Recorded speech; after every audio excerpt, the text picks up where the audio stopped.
धन्यवाद अजय या सविस्तर माहितीबद्दल। आणि सगळ्यांच्या मनामध्ये असणारा जो आत्ताचा मूळ प्रश्न आहे की सामना सुरू कधी होणार, तो मुळात सुरू होणार का, काय नेमक्या शक्यता आहेत, या सगळ्याविषयी आपण अधिक माहिती घेऊया। आमचे प्रतिनिधी सिद्धेश कांसे सध्या आपल्या सोबत आहेत।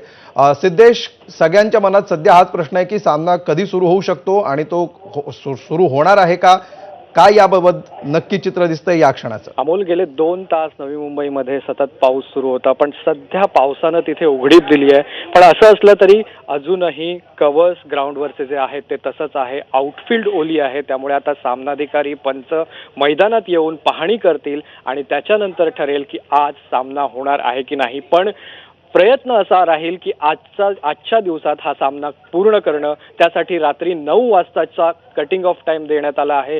जर रात्री 9 वाजेपर्यंत हा सामना सुरू झाला तर 20-20 ओव्हरचा सामना होईल आणि जर आजच्या दिवसात सामना झाला नाही तर हा सामना उद्याचा जो राखीव दिवस आहे त्या राखीव दिवसावर जाईल। पण शक्यतो प्रयत्न हेच असतील की आज उघडीप मिळाली, पाऊस जर थांबला तर आजच्या आज सामना पूर्ण करण्याचा प्रयत्न राहणार आहे। निश्चित अजून साधारण 5 तास यासाठी आहेत आणि या 5 तासांमध्ये नेमकं काय घडतं याकडे लक्ष असेल। सिद्धेश, धन्यवाद या माहितीबद्दल। आणि यानंतर